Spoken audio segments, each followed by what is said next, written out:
시테스도란노 성경교실 가족 여러분 안녕하십니까? 안녕하십니까? 예, 여러분 반갑습니다. 지난주에 저희들이 우리 고린도 후서의 배경과 그리고 인사말에 대해서 간략히 살펴보면서 고린도 후서가 어떻게 해서 쓰여졌고 사도 바울이 이 가운데서 무슨 말씀을 우리에게 전해 주시려고 하는지에 대해서 저희들이 살펴보았습니다. 먼저 여러분들과 같이 오늘 이제 그 1장을 본격적으로 살펴볼 것인데 살펴보기 이전에 우리 안에 한 가지를 좀 정리하고 갈 필요가 있습니다. 이 고린도후서는 서신서지요, 그렇죠? 예. 사도 바울이 고린도 교회에 쓴 편지입니다.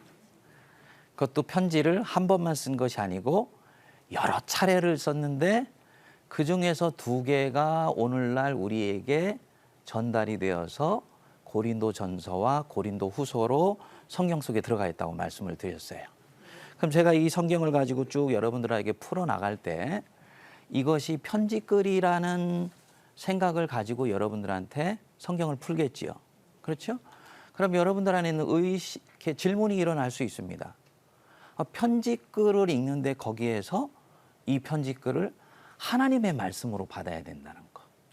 그러니까 예를 들어서 창세기나 출애굽기나 레위기나 신명기 같은 이 모세의 오경이면 그야말로 이거는 딱 경전의 형태로 우리에게 그대로 되어 있기 때문에 하나님의 말씀이지 하고 봤는데 어려움이 없는데요. 이거는 편지글이란 말입니다. 우리도 일상적으로 쓰는 편지나 카톡이나 메신지 형태로 전달되어지는데 이것을 하나님의 말씀으로 받으려고 할 때 이게 어떻게 서로 연결이 되느냐, 이 부분들이 의문이 일어날 수가 있습니다. 우리가 이 부분들을 확장해서 본다면은 신약 성경에 나오는 복음서 4개를 빼고는 사도행전, 역사서지요? 나머지는 전부 편지글입니다. 그렇지요? 요한계시록을 빼고는 전부 편지글입니다. 그럼 그 편지글, 서신이 가지고 있는 영적 권위를 우리가 어떻게 인정하고 어떻게 이것을 정리해야 될 분이라는 것 되느냐는 것은 이 고린도후서가 가지고 있는 계시성을 우리가 받아들이는 데는 굉장히 중요한 부분들입니다. 그래서 이 부분을 좀 먼저 여러분들하고 좀 나누면서 시작을 하고 싶어요. 이 사도 바울이 쓴 고린도후서라는 이 서신의 영적인 권위, 어디에서 오겠습니까? 성령으로부터 오는 거죠. 그렇죠? 네. 성령께서 누구를 통해서? 사도 바울을 통해서 고린도 교회의 성도들에게 쓴 서신이다. 즉 저자가 누굽니까? 성령님이에요. 그것을 우리가 받아들이는 건 무엇으로? 믿음으로 받아들입니다. 그러면 성령님이 여러분 중에 아무 분한테나 편지글 써서 여러분 섬기는 교회 글로 전달하면 그것이 곧 성경이 됩니까? 아니지요. 성령님이 누구를 통해서 글을 쓰셨느냐 굉장히 중요한 겁니다. 다시 말씀드리면 성령의 매개체 역할을 하는 사람이 누구냐라는 것입니다. 누굽니까? 사도 바울입니다. 보통 사람이 아니고 예수님께로부터 사도적 권위를 승계받은 분이 성령으로부터 온 영감을 받아 썼기 때문에 이것이 권위를 갖게 되는 것입니다. 이해가 되시죠? 그러니까 이것이 아주 정리된 형태의 기승전결 형태의 체계적인 글이 아니고 서신서라는 우리가 일상에서 접할 수 있는 그런 글이라 할지라도 그것 안에 성령의 영감으로 가득 차 있고 그 성령의 영감을 명료하게 포착하고 있는 사도가 그것을 전달했다는 부분에서 권위를 갖게 되는 것입니다. 이게 첫 번째로 중요한 것이고요. 두 번째로는 그 내용의 권위가 있습니다. 다시 말씀드려서 사도가 글을 썼다 할지라도 무슨 신변잡기적인 내용을 썼다면 그것은 권위를 가질 수가 없습니다. 그건 세상 자료입니다. 그렇죠? 뭐 책을 읽고 쓴 독후감이다. 서신서 형태를 사도 바울이 썼다 할지라도 그것은 정경이 될 수가 없습니다. 그럼 이것을 정경으로 만들고 권위로 만들어주는 부분들은 뭐냐면은 바로 이 서신서 속에 들어있는 복음 때문입니다. 네? 복음. 이 안에 율법이 들어있는 것도 아니고 또 도덕이나 윤리에 대한 지침이 들어있는 것도 아니고 사도 바울이 집요하게 우리에게 전달하려고 하는 예수 그리스도의 왕되심, 그분이 우리 인생을 통해서 해놓으신 일들, 그분을 소망할 때 우리 인생에 일어나는 크고 놀라운 역사들을 온전하게 정리해 놓은, 즉 복음이 풍성하게 들어가 있기 때문에 이것이 정경으로서의 권위를 갖는 거예요. 그러니까 제가 여러분들에게 강의를 하면서 서신이라고 얘기를 하고 서신을 이해하는 쪽에서 여러 가지 문학적인 어떤 그런 내용 파악들을 한다 할지라도 여러분들과 저는 그 속에서 성령님이 이 속에서 무엇을 내게 말씀하시는가에 대해서 계속 영적 안테나의 한쪽을 열어두어야 되는 것입니다. 아시겠지요? 두 번째로는 이 서신서는요, 그 신약학자들의 평가에 의하면 바울이 쓴 서신서 중에서는 가장 어려운 서신서라고 얘기를 합니다. 이유가 있습니다. 예를 들어서 로마서 같은 경우에는 아주 뚜렷한 목적을 가지고 서신서이지만 로마에 있는 본인을 만나지 못한 그리스도인들에게 명료하게 교리적 체계를 따라서 서신을 적었어요. 그렇기 때문에 서신서이지만 일종의 논문과 같은 아주 정교함을 가지고 있습니다. 그런데 고린도후서는 지난주에 여러분들한테 말씀드렸듯이 여러 차례 사도 바울과 고린도 교회 속에 오고 갔던 서신들 중에 두 개라 그랬잖아요. 그렇죠? 그렇기 때문에 그거에는 전후 맥락을 우리가 따져서 읽어야 되는데 바울은 앞에서 우리는 알 수 없는 편지글의 내용을 전제를 해서 불쑥 앞에서 내가 너희들에게 편지한 바대로 이런 식으로 글을 쓰고 있기 때문에 이 전체의 맥락이 기승전결식의 논리로 파악할 수 있는 부분이 대단히 어렵다는 것입니다. 그것을 염두에 두셔야 됩니다. 그렇기 때문에 이것을 바르게 강해를 하기 위해서는 로마서를 쪼개듯이 이렇게 차곡차곡 교리적인 틀을 따라서 쪼개기보다는 바울이 쫓아갔던 1장부터 끝장까지의 순서들을 쭉 따라가면서 하면서 그 중간중간에 사도 바울이 가지고 있는 중요한 신학적이거나 교리적인 내용들을 여러분들과 좀 더 이렇게 탐구해서 들어가는 형식으로 하면서 이렇게 진행하도록 그렇게 할 것입니다. 예. 그리고 세 번째로 다시 한번 강조하고 싶은 것은 이 시간에는 여러분들에게 이 성경 강해를 통해서 공부를 통해서 그러면 목사님이 이것을 이렇게 해서 말씀하셨는데 우리 보고 어떻게 살라고 하는 거야? 라고 적용점으로 들어가려고 하면 성공한다, 실패한다? 거기까지 갈 시간이 없습니다. 그렇죠? 먼저 뭐 합니까? 성경 안에서 사도 바울이 구체적으로 우리에게 무엇을 말씀하려고 하는 것인지에 초점을 맞추고 그 속에서 여러분들이 적용은 스스로가 가져갈 수 있도록, 즉 진리와 바른 신앙에 대한 지침을 명료하게 하는 것으로 진행하는 거예요. 이 부분들을 염두에 두셔야지 지루하지 않게 이 공부를 따라갈 수 있다라고 생각을 합니다. 자, 그러면은 지난주에 우리가 1절과 2절 했으니까 오늘은 우리 3절부터 우리 22절까지 우리가 같이 좀 살펴볼 것입니다. 먼저 거기 우리 3절부터 우리 7절까지 한번 읽어볼까요? 3절부터 7절까지. 3절부터 7절 우리 같이 한번 읽어보겠습니다. 시작.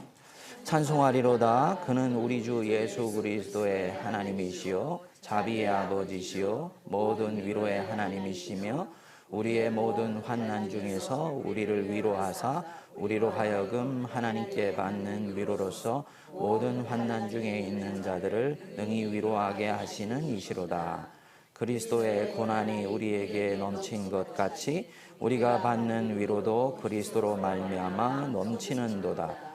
우리가 환난 당하는 것도 너희가 위로와 구원을 받게 하려는 것이요 우리가 위로를 받는 것도 너희가 위로를 받게 하려는 것이니 이 위로가 너희 속에서 역사하여 우리가 받는 것 같은 고난을 너희도 견디게 하느니라. 너희를 위한 우리의 소망이 견고함은 너희가 고난에 참여하는 자가 된 것 같이 위로에도 그러한 줄을 알미라. 아멘. 자, 여러분들 요 3절부터 7절까지 읽으시면서 반복해서 나오는 단어 하나 찾아내셨지요? 네. 뭡니까? 위로. 예, 위로. 그렇죠? 위로입니다. 예. 총 몇 번 나오는가요? 10번 나와요. 10번. 예? 3절부터 7절까지 짧은 구절에서 이 위로라는 말이 10번 나옵니다. 예, 거기 보시면은 찬송하리로다 3절 그는 우리 주 예수 그리스도의 하나님이시요 자비의 아버지시요 모든 무엇의 하나님? 위로의 하나님이시며 이렇게 시작하는데 이 위로라는 말이 10번이 나옵니다. 여러분 제가 한번 여쭤볼게요. 사도 바울이 믿는 하나님은 유대인들이 섬겨왔던 하나님 맞나요? 맞아요. 사도 바울이 믿는 하나님은 유대인들이 믿어왔던 하나님입니다. 그런데 어디서 유대교나 유대인들과 달라지냐? 그 하나님이 누구이다? 우리 주 예수 그리스도의 아버지시다. 여기서 달라집니다. 그러니까 바울의 신앙에는 유대인들의 하나님 이해 즉 여호와 신앙과 연속성을 가지고 있으면서 동시에 불연속성도 함께 있는 거예요. 연속성이라는 것은 구약의 아브라함과 이삭과 야곱의 하나님이 곧 우리가 믿는 예수 그리스도 안에서 믿는 바로 그 하나님이다 라는 면에서 연속성을 가지고 있고요. 불연속성은 뭡니까? 그 하나님은 유대인 너희들이 알지 못하는 비밀이 있으니 예수 그리스도를 통해서 구약에 했었던 모든 언약을 이루셨다. 그래서 그분은 예수 그리스도의 아버지시다. 여기서 여기 갈라지는 부분들입니다. 그래서 이거 연속성과 불연속성을 우리가 기억할 필요가 있어요. 우리 주 예수 그리스도의 3절 하나님이시요 자비의 아버지시요 모든 위로의 하나님이시며 그 다음에 5절 그리스도의 고난이 우리에게 넘친 것 같이 우리가 받는 위로도 그리스도로 말미암아 넘치느니라. 예. 구약의 하나님이라는 것은요. 유대인들에게 구약의 하나님이라는 것은 하나님은 심판하시는 하나님. 선한 자에게는 상을 베푸시고 악한 자에게는 벌을 내주시기 때문에 하나님의 상을 받기 위해서라도 신실하게 율법 앞에 견고히 서야 된다라고 고백했었습니다. 그런데 예수 그리스도 안에서 그 하나님의 상이 바울 안에서 완전히 달라지게 됩니다. 그래서 그것이 집약해서 나타난 부분이 바로 이 4절 부분과 3절 부분이에요. 4절 중간에 하나님께 받는 위로로서 모든 환난 중에 있는 자들을 능히 위로하게 하시는 이시로다. 우리 5절 같이 읽겠습니다. 그리스도의 고난이 우리에게 넘친 것 같이 우리가 받는 위로도 그리스도로 말미암아 넘치는도다. 자, 이 사도 바울이 위로라는 말을 10번을 반복해서 하는데 이 바울이 여기서 얘기하는 이 위로의 성격을 이해하기 위해서는 바울의 정황을 좀 먼저 알 필요가 있습니다. 지금 바울은 고난 중에 있습니까? 기쁨 중에 있습니까? 고난 중에 있어요. 고통 중에 있습니까? 환희 중에 있습니까? 고통 중에 있어요. 그러니까 지금 바울의 상황을 둘러싸고 있는 주된 정서와 느낌과 환경은 뭐죠? 고통과 고난입니다. 그런데 그리스도의 고난이 우리에게 넘쳤다. 더 이상 차에 채웠는데 더 이상 담을 수가 없어서 넘쳤다. 그런데 우리가 받는 위로도 그리스도로 말미암아 넘친다. 이게요. 예. 이 고난에는 몇 가지 종류가 있지요. 질병으로 인해서 받는 고난, 그렇죠? 또 이번에 그 속초 고성 쪽에 불이 난 것처럼 자연재해로 인해서 받는 고난, 이런 고난이 있습니다. 이 고난은 생명이기 때문에 받는 고난입니다.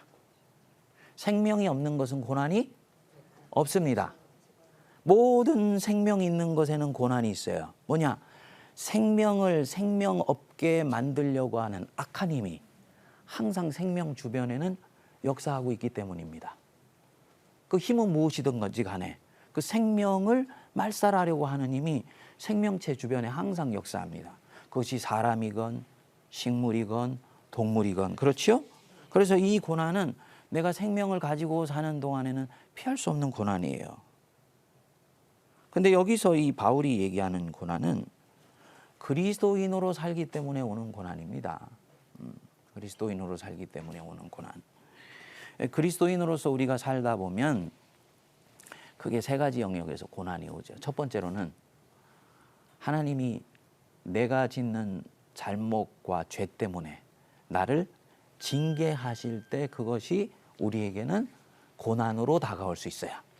그렇죠? 예. 근데 이거 우리가 좋아합니까? 안 좋아합니까? 하나님이 안 좋아해요. 그렇죠? 근데 주님의 넓은 시야로 보면요. 내가 그릇된 길로 계속 가고 있는데 그것을 놔두면 결국은 어떻게 됩니까? 사망에 이르는 거예요. 그렇죠? 그러니까 주님이 살아계셔서 너 그리 가면 안 돼 라고 얘기를 했는데도 우리가 죄와 허물을 짓고 있을 때는 주님의 음성이 안 들려요. 그러니까 계속 가니까 어떻게 합니까? 주님이 브레이크를 걸기 위해서 우리 인생 속에 고난을 주시는 것입니다. 그러니까 이것은 징계의 성격이 강합니다. 그렇죠? 그렇지만 이 징계가 우리로 하여금 돌이키게 하고 깨닫게 하고 회개케 하여서 주님의 말씀으로 돌아올 수 있게 만들어준다는 면에서는 당장은 아픈 것이지만 이것은 우리에게 좋은 것입니다. 그렇죠? 네. 두 번째로 받는 고난은 뭐냐면 훈련으로 인해 받는 고난이 있지요. 모세가 광야에서 40년 동안 하나님께 특수훈련 받았지요. 그렇죠? 또 요셉이 애굽으로 내려가서 하나님의 일을 하기 위한 훈련을 보디바질에서 받지요. 또 다윗이 사무엘에게 기름 부음을 받고 난 뒤에 하나님이 다윗을요 사울에게 쫓겨서 광야로 내모십니다. 그렇죠? 이것은 이스라엘의 소위 사울 같은 왕이 아니고 하나님으로 머리끝부터 발끝까지 무장된 왕으로 세우시기 위해서 하나님이 특수훈련 하시는 거예요. 그렇죠? 지난주에 우리가 공부했던 것처럼 사도 바울이 아라비아 사막에서 3년 동안을 말씀으로 묵상하는 훈련. 이게 다 훈련을 위해서 받는 고난입니다. 이것은 복음과 하나님 나라를 위해서 쓰임받기 위해서 받는 고난입니다. 쓰시려고 할 때 이 고난이 오는 거지요. 그렇죠? 이게 두 번째 고난입니다. 세 번째 고난이 뭐느냐. 바로 그리스도로 인해 받는 고난입니다. 그리스도로 인해. 구속적 고난. 복음을 위해서 받는 고난이. 근데 바울은 이 바울의 고난 이해를 들어가 보면 재미있는 것이 한 가지 있습니다. 우리는 고난을 받으면 거의 본능적으로 우리 안에서 머리가 돌아가기 시작합니다.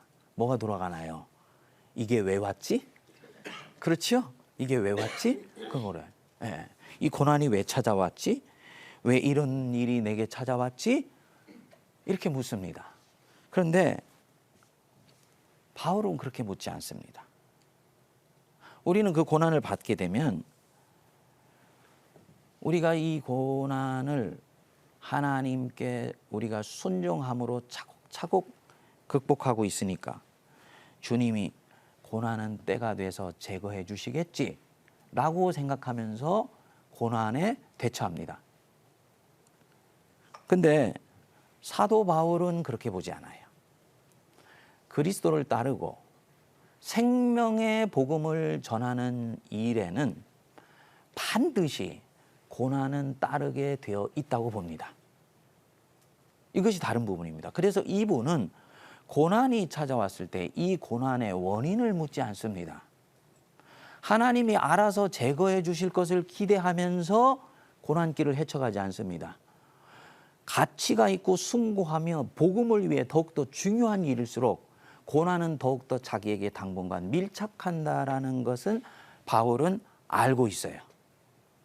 그래서 바울은 그 고난을 제거해서 순탄한 길을 가는 것에 믿음의 초점이 있지 않고 그 고난이 자기 몸에 붙어 있지만 그것을 갖고 견디고 이기면서 결국은 하나님의 일들이 확장되어 가는 것에 관심을 가져요. 좀 다르지요? 우리가 가지고 있는 고난에 대한 이해나 고난을 극복해 나가는 부분과는 좀 다릅니다. 그래서 바울은 주님을 위해서 사는 사람에게 고난은 피할 수 없다라고 봅니다. 그러면 바울은 자기 몸에 붙는 이 고난을 어떻게 그럼 해결을 하느냐? 해결이 돼야지 결국은 나가긴 나갈 것 아닙니까?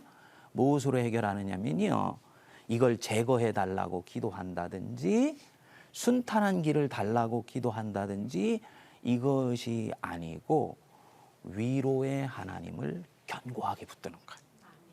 요 바로 이 주점이 우리하고 좀 다른 부분들입니다.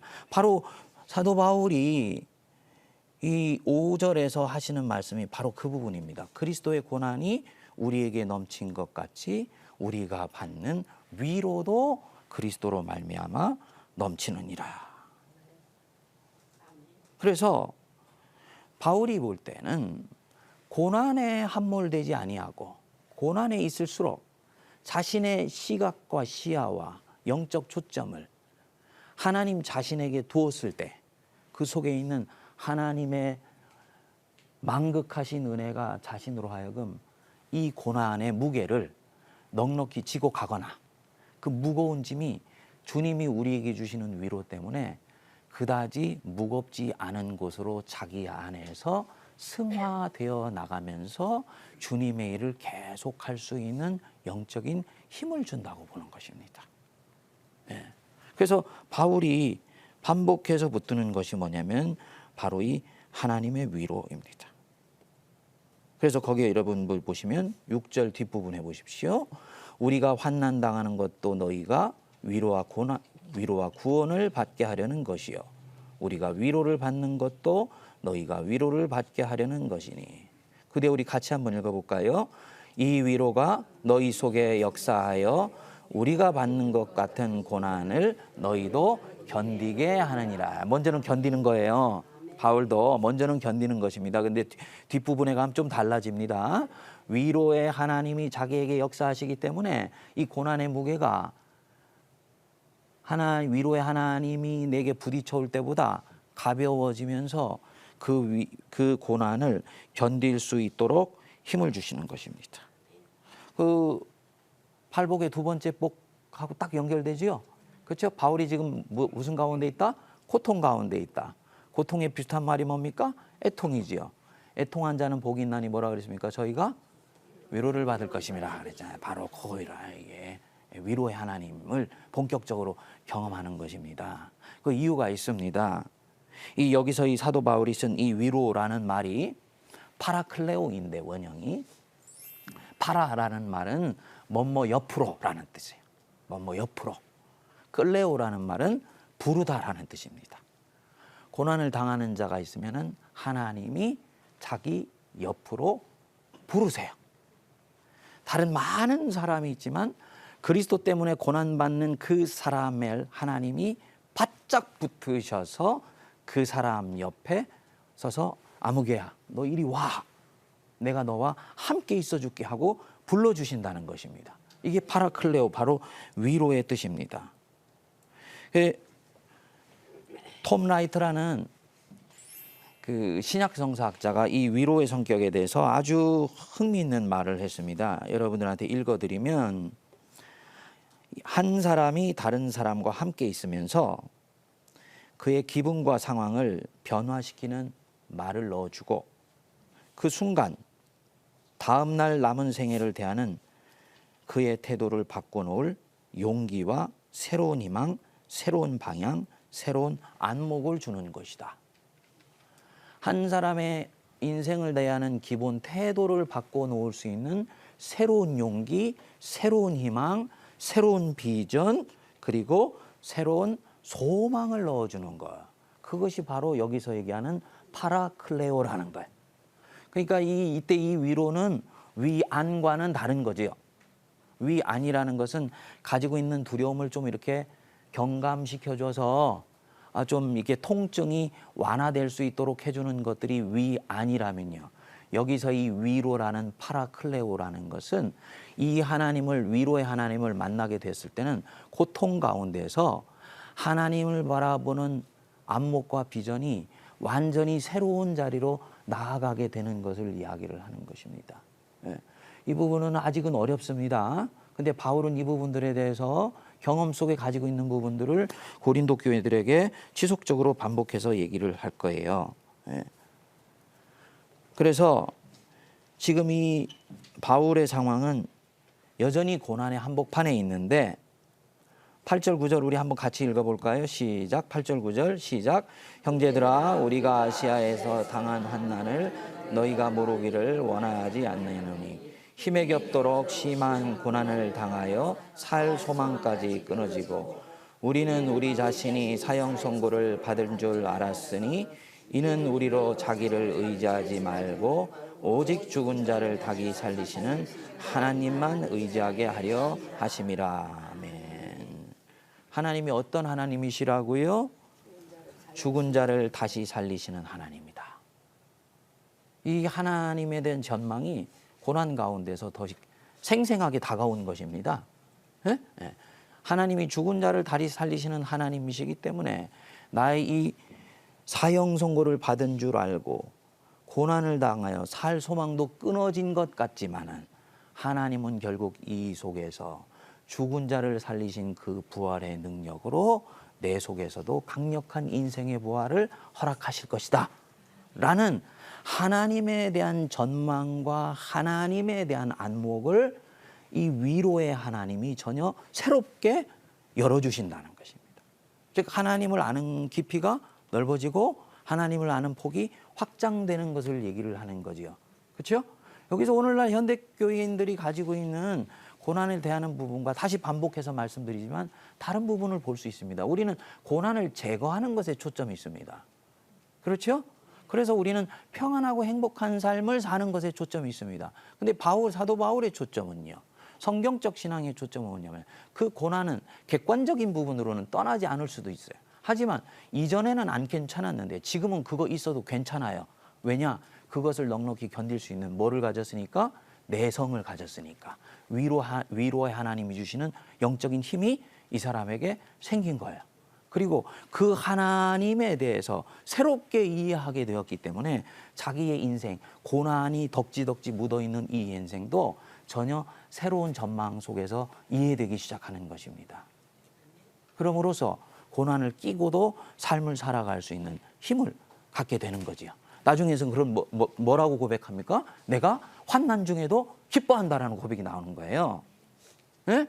이걸 이해하지 못하면 환난 중에 기뻐한다는 말을 절대로 이해하지 못합니다.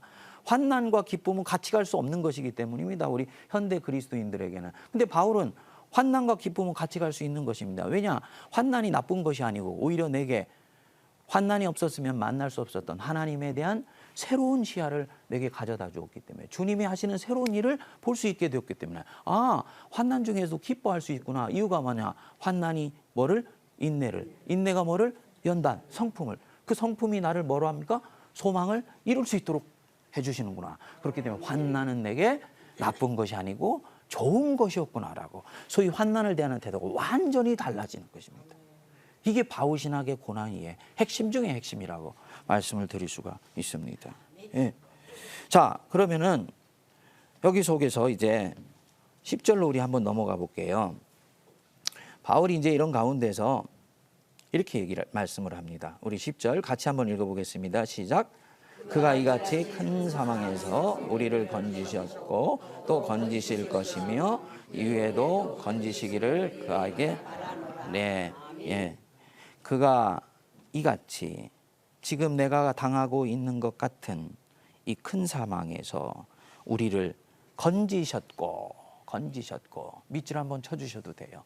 네, 건지셨고 과거죠? 그렇죠? 네, 과거. 그 다음에 뭐라 그랬습니까? 또 건지실 것이며 뭡니까? 미래죠. 그럼 왜 건지셨고 건지시고 계시며 건지실 것이다. 이게 순서인데 과거, 현재, 미래가 순서인데 왜 과거에서 미래로 건너뛰어 버렸나요? 주여. 맞아요. 주여예요. 주여예요. 이유가 뭐냐? 지금 현재 사도 바울이 현재 뭘 당하고 있습니까? 고난 당하고 있잖아요. 고통 당하고 있지 않습니까? 고통 당하고 있을 때는 주님이 지금 나를 건지시고 있다는 이 사실이 느껴집니까? 안 느껴집니까? 안 느껴지지. 그렇죠?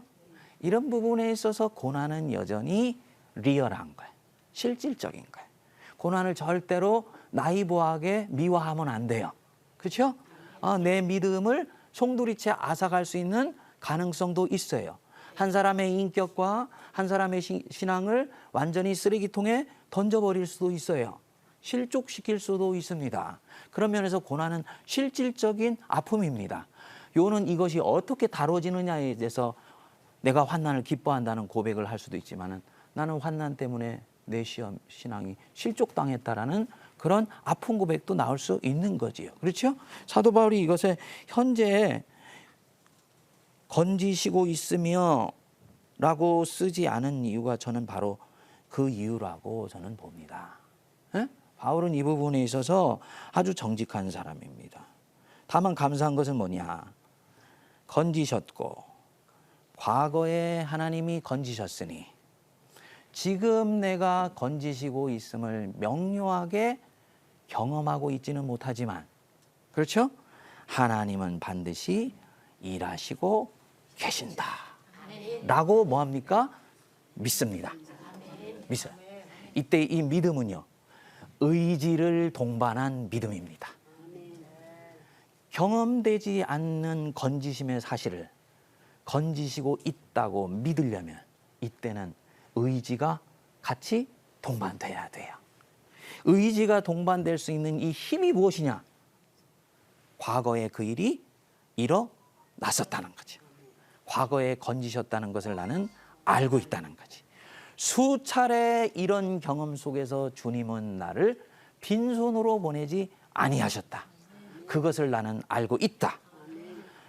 훨씬 더 강력한 고통의 경험이지만 진로 들어가 보면 유사한 종류이기 때문에 주님은 결국 이곳에서 나를 건지실 것을 내가 믿는다. 한 걸음 더 나가서 주님이 지금 건지시고 있다고 주님 저는 믿습니다 라고 고백하는 것입니다. 의지가 동반되는 것입니다. 그리고 이 의지가 나올 수 있는 힘이 과거에 이 사람이 하나님에 의해서 몇 차례 건짐을 받았기 때문이에요. 요거 기억하는 게 참 중요합니다. 그래서 구약에서 하나님이 반복해서 내가 너희들을 애굽 왕 홍해로부터 건져내었던 것을 뭐하라? 기억하라. 반복해서 말씀하시는 이유가 바로 그거거든요.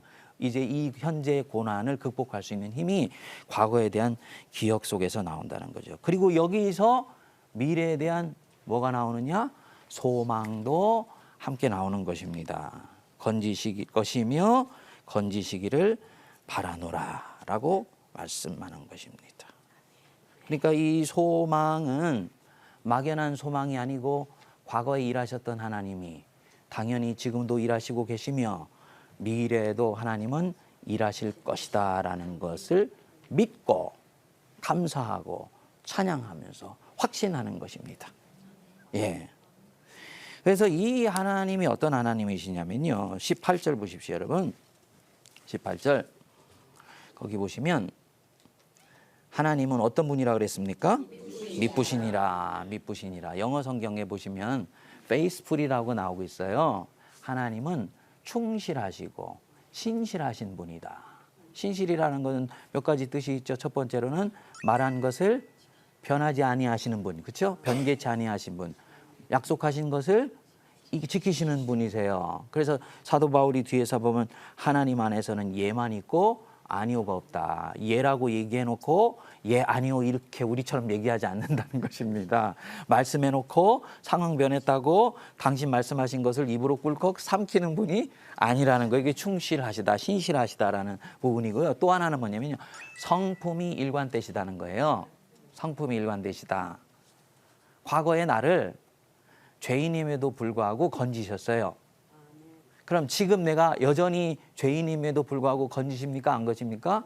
건지시는 거예요. 미래에도 건지시는 거예요. 그러니까 과거에 하나님이 나에게 하셨던 일은 미래에 내게 일어날 일들을 예상하고 추측하고 기대하는 데 있어서 굉장히 중요한 부분들입니다. 예? 저와 여러분들이 역사책인 성경을 읽으면서 믿음이 자라는 것도 바로 그 부분이죠. 그렇죠? 이거 다 역사책 아니에요. 인간적인 시각으로 보면. 그렇죠? 과거에 일어난 일이 지금 일어난다는 거 어떻게 하냐?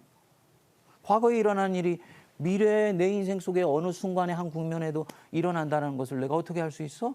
뭘로 할 수 있어? 아무 것으로도 보증받을 수 없습니다. 보증받을 수 있는 것은 딱 한 가지입니다. 우리가 믿는 바로 그분의 성품 때문입니다. 그분이 뭐한 분이기 때문에? 미쁘신 분이니까. 신실하신 분이니까. 예, 바로 그것 때문에 소망을 가질 수가 있는 것입니다. 예. 자, 이제 이렇게 되면서 사도 바울이 15절부터 이 22절까지는 아주 사적인 얘기를 합니다. 두어 번 정도를 더 방문하겠다라고 얘기를 해놓고 방문하지 않은 부분들에 대해서 얘기하는 거예요. 고린도 교회가 이 부분에 대해서 굉장히 섭섭해했다 그랬지요. 사도 바울이 자기가 한 약속도 지키지 아니하고 우유부단한 그런 태도를 보였다고 굉장히 섭섭해하고 그것 때문에 시험에 들었다고 얘기를 했습니다. 그리고 바울이 이 부분에 대해서 내가 왜 그렇게 했는지에 대해서 바울이 그 변증하는 부분이 바로 이 15절부터 22절까지 부분입니다. 바울이 왜 내가 너희들에게 가려고 하지 않았느냐? 바울이 얘기하는 부분들은요, 한 가지입니다. 뭐냐면요, 너희에게 근심하는 모습을 보이지 않으려고. 그랬어요. 근심하는 모습을 보이죠. 사도가 근심을 하면 교인들도 근심할까 봐. 그래서 문제를 해결하러 갔는데 결국은 문제가 꼬여서 왔던 것입니다. 아하, 내 입장이 정리되지 않은 가운데 가게 되면 교인들의 마음속에 오히려 더 큰 영적인 상처와 아픔들을 주게 되는구나. 그래서 정리되기 전에는 가지 않겠다라는 생각을 해서 두세 번 방문하려고 했는데 한 번 가고는 딱 입장을 안 가는 것으로 정리를 했다는 것입니다. 그런데 바울이 이 부분에 대해서 변론하는 부분들이 뭐냐면은 내가 그렇게 한 것은 단순히 마음을 바꾼 것이 아니고 내 속에 일하시는 성령님의 움직이심 속에서 일어난 일이라고 보는 것입니다. 즉 하나님 자신이 나의 마음을 바꿔 놓으셨다는 거예요. 하나님 자신이. 그렇기 때문에 너희들에게 가지 않은 것은 결국은 노가 아니고 너희들을 사랑하지 않는다든지 약속을 지키지 않는다든지 하는 노가 아니고 아니오가 아니고 사실은 그것은 하나님의 은혜 안에서의 예스다. 응? 결국은 너희들에게 좋은 것을 주님께서 주시기 위해서 이렇게 하는 것이다 라고 얘기를 하는 것입니다. 그러면서 자기 안에서 하나님이 어떻게 신실하신 분이고 미쁘신 분인지를 20절에서 말씀을 합니다. 자, 우리 20절 한번 같이 읽어보겠습니다. 시작. 하나님의 약속은 얼마든지 그리스도 안에서 예가 되니 그런즉 그로 말미암아 우리가 아멘하여 하나님께 영광을 돌리게 되느니라. 이게 아멘인데 그런즉 앞에 있는 앞부분은 우리 말로는 좀 여전히 어렵습니다. 하나님의 약속은 얼마든지 그리스도 안에서 예스가 된다. 이게 가슴에 와닿지 않는 부분이 있습니다. 헬라어 성경이나 영어 성경을 보면은 이렇게 나왔습니다. 얼마나 많은 약속을 하나님이 우리에게 하셨든지 그것은 모두가 그리스도 안에서 예가 된다. 이렇게 나. 너희에게 얼마나 많은 약속을 하셨든지 하나님이 수천 수만 가지 약속을 하셨다 할지라도 그것은 결국 모든 것이 그리스도 안에서 예다. 다시 말씀드리면 하나님은 그 약속을 이루시고 지키신다라는 것입니다. 예. 그 하나님이 미쁘시고 신실하신 하나님이라는 거예요. 예. 그래서 사도 바울이 자기 자신 안에 일어난 여러 가지 부분들을 쭉 얘기를 하면서 이제 자기가 왜 가려고 하지 않았는지에 대해서 말씀을 합니다. 자, 여기서 이제 여러분들한테 중요한 부분들이 하나 나오는데 우리를 너희와 함께 21절 그리스도 안에서 굳건하게 하시고 그리스도 안에서 그리고 밑줄 쳐주세요. 네? 그리스도 안에서. 그리고 그 위에도 보십시오. 하나님의 약속은 얼마든지 뭐 안에서? 그리스도 안에서 예가 되니 그런즉 그로 말미암아 우리가 아멘하여 하나님께 영광을 돌리느니라. 사도 바울에게는 모든 서신 안에 항상 나오는 표현이 그리스도 안에서입니다. 예, 대단히 중요한 부분입니다. 예, 그래서 이 부분에 대해서는 우리가 다음에 세 번째 할 때 여러분들에게 설명을 드리면서 시작을 하도록 하겠습니다. 자, 그러면은 우리 오늘 했던 내용 좀 정리하고 우리 마무리하도록 하겠습니다. 예. 사도 바울이 지금 이 서신을 쓰는 상황은 아주 고통과 고난과 애통한 상황 속에 있다고 그랬습니다. 그런데 사도 바울이 고난을 대하는 태도를 보면은 우리가 일반적으로 고난을 대하는 태도와 다르다. 고난을 피해간다든지 고난을 어떤 식으로든지 제거한다든지 하는 것에 초점을 두지 않고 또 자신의 헌신을 통해서 고난의 길들이 형통한 길들로 바뀌는 것에 초점을 두지 않는다 그랬습니다. 바울은 어디에 초점을 둔다 그랬습니까? 위로의 하나님을 이제부터 본격적으로 견고히 붙든다고 그랬지요. 그래서 그 하나님 안에 있는 놀라운 은혜의 세계 안으로 자기 자신을 풍덩 담고 넣어서요. 그 하나님이 주시는 위로 속에서 고난의 무게가 감퇴되고 오히려 고난이 기쁨으로 바뀔 수 있는 영적인 대반전이 일어난다고 그랬어요. 이런 부분에서는 사도 바울은 이후에는 어떤 고난이 일어나도 자기에게 있어서는 감사와 찬양과 영광만 나올 수 있는 것입니다. 우리가 이거를 오늘날 우리에게 적용한다면 어떻게 될까요? 우리가 소위 고난을 대하고 있는 태도에 대해서 바울은 도전하는 거지요.